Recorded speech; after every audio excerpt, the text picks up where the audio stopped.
শিক্ষা প্রতিষ্ঠান বলা হচ্ছে শিক্ষা প্রতিষ্ঠানও যত দ্রুত সম্ভব খুলে দিতে হবে। আপনারা জানেন যে এখনো রাস্তায় কিন্তু ট্রাফিক পুলিশ নেই, শিক্ষার্থীরা রাস্তা ম্যানেজমেন্ট করছে।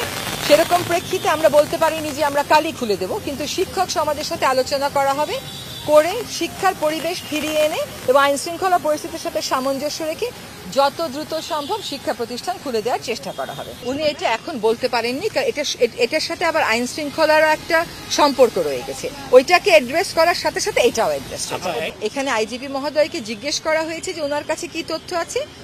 ওনার কাছে যা তথ্য আছে তার সাথে আবার যা প্রচারিত হচ্ছে সবসময় মিলছে না। আবার ওনাদের অনেকগুলো থানাও তো ফাংশনাল না, কাজে ওনার কাছে সব তথ্য এখন থাকবে এটাও আমরা ধরে নিতে পারি না। তবে সেটার ব্যাপারেও কথা হচ্ছে যে যত দ্রুত সম্ভব আইন শৃঙ্খলা রক্ষাকারী বাহিনী, বিশেষ করে পুলিশ, যাতে নেমে যায় এবং আমরা সকলেই যেন পুলিশকে সাহায্য করি। কারণ পুলিশের মতন একটা বাহিনীর মনোবল যখন ভেঙে যায় তখন কিন্তু সে অনিরাপদ বোধ করলে সে নামবে না। সেজন্য আমাদের যারা শিক্ষার্থী প্রতিনিধি আছেন তারা এবং স্বরাষ্ট্রমন্ত্রী মহোদয়ের আলোচনা করবেন পুলিশদের সাথে, যাতে করে তারা রাস্তায় যত দ্রুত সম্ভব নামবে।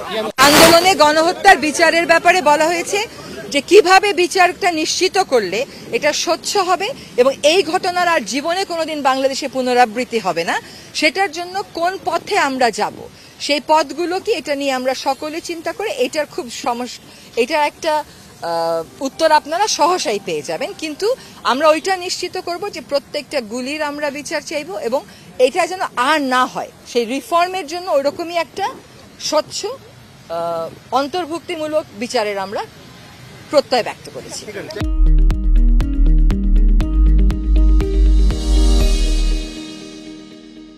আমরা একটা ভেগ উত্তর না দিই, কিন্তু দুর্নীতির বিরুদ্ধে সিস্টেম পরিবর্তনের জন্যই তো ওরা লড়াই করেছে, কাজে দুর্নীতির বিরুদ্ধে অবশ্যই পদক্ষেপ গ্রহণ করা হবে। কিন্তু এইটা আজকে বেশিরভাগ আলোচনাটাই ছিল আমাদের আইন শৃঙ্খলা এবং অর্থ সংক্রান্ত। অর্থ মন্ত্রণালয়ের যিনি দায়িত্বে আছেন উনি বলেছেন যে যত রকমের ইভিল প্র্যাকটিসগুলো আছে সেইগুলোকে যদি উনি অ্যাড্রেস করতে হয় তাহলে তো উনার অনেক জায়গাতে তো আপনারা জানেন পদত্যাগ ভ্যাকেন্ট হয়ে আছে, ঠিক লোকগুলোকে দিয়ে ওই জিনিসগুলো আইডেন্টিফাই করে অবশ্যই ওগুলোর ব্যাপারে ব্যবস্থা নেওয়া হবে। কিন্তু সুনির্দিষ্ট করে একটা দুর্নীতি বা একটা ব্যাড প্র্যাকটিস নিয়ে আজকে আলোচনা হয়।